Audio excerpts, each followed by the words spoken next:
चाय की चुस्की कहानी की शुरुआत होती है एक छोटे से गांव में, जहां के लोगों का जीने का अंदाज ही कुछ अलग होता है। गांव की एक छोटी सी चाय की दुकान, जिसका नाम था चाय की चुस्की, उसी कारण से अनोखी और मज़ेदार थी। दुकानदार का नाम रामलाल था, जो खुद भी काफ़ी हंसमुख और विनोदी था। उनकी चाय की चुस्कियों ने गांव के लोगों का दिल जीत लिया था। हर दिन लोग उनकी दुकान में आते और नए चुटकुले सुनने के लिए तड़पते रहते। एक दिन गांव में एक अजीब सा आदमी आया। उसके सिर पर हरे बाल थे, चश्मा लगा हुआ था और उसका चेहरा इतना सजीव और खुशमिजाज था कि लोगों की नज़रें उसी पर टिकी रह गईं। वह आदमी बबलू के नाम से मशहूर था। उसने चाय की चुस्की में जाकर एक कप चाय मांगी और उसे पीते हुए चाय की खुशबू का आनंद लिया।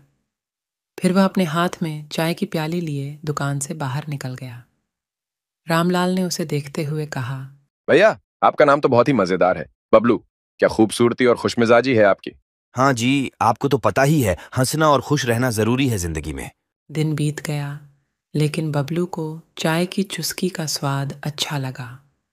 वह रोज वहीं आकर चाय पीता और रामलाल के साथ मज़ेदार बातें करता। धीरे धीरे रामलाल और बबलू की दोस्ती मजबूत होती गई। एक दिन बबलू ने रामलाल से कहा, रामलाल भाई, तुम्हारी चाय की चुस्कियां ही इतनी मजेदार हैं कि मुझे एक नई कहानी याद आई है। कौन सी कहानी? एक बार की बात है, एक गांव में एक आदमी था जिसे चाय की बहुत आदत थी। उसने रोज चाय की चुस्की पे ही अपनी दिनचर्या शुरू की और एक दिन उसने देखा कि वहां की चाय इतनी मजेदार है कि उसके होठों पर भी हंसी छा जाती है।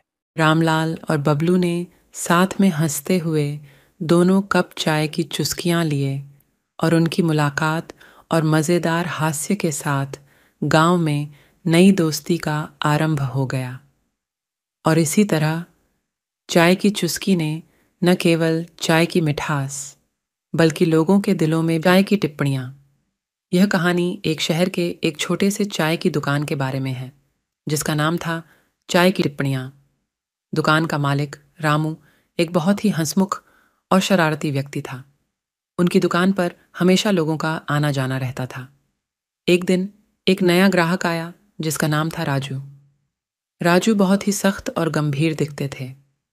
वे हमेशा अपने चेहरे पर मुस्कान नहीं लाते थे। रामू ने उनको चाय पीने के लिए आमंत्रित किया, परंतु राजू ने उनकी बात नहीं मानी। रामू, जो हमेशा मस्ती का माहौल बनाए रखना पसंद करते थे, ने फिर कोशिश की। उन्होंने राजू को चाय पिलाने के बाद कुछ शरारती टिप्पणियां मारी, परंतु राजू ने कोई प्रतिक्रिया नहीं दी। रामू ने अपनी शरारत बढ़ाने के लिए और जोर लगाया। वे अलग अलग विषयों पर चुटकुले और मजाक करने लगे, लेकिन राजू का अभी भी कोई प्रतिक्रिया नहीं था। धीरे धीरे रामू को समझ आया कि राजू को कुछ और ही परेशानी हो सकती है। वह राजू से धीरे धीरे बात करने लगे। रामू ने पूछा, राजू, क्या बात है, आप इतने गंभीर क्यों हैं? मेरी शादी की बात है। मेरी माँ बार बार मुझसे शादी की बात करती है, पर मैं इसे लेकर संतुष्ट नहीं हूँ। अरे, ये तो एक बहुत ही आम समस्या है। लेकिन यार, आपको चाय के साथ आपकी परेशानी का समाधान ढूंढना चाहिए। रामू ने अपनी चाय की दुकान को एक शादी संबंधित विचारों और मज़ेदार चुटकुलों का केंद्र बना दिया। राजू ने बात मानी और वहां अन्य लोगों के साथ मिलकर चाय पीते पीते अपनी चिंताओं को भूल गए।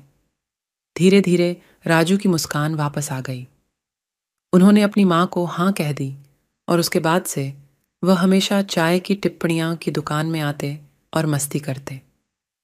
इस घटना से रामू ने समझा कि हर मुश्किल का समाधान हंसी और मजाक में छिपा होता है। और उनकी दुकान चाय की टिप्पणियाँ अब नहीं सिर्फ चाय की दुकान थी, बल्कि यहाँ लोग अपनी मुश्किलों का हल भी ढूंढते थे।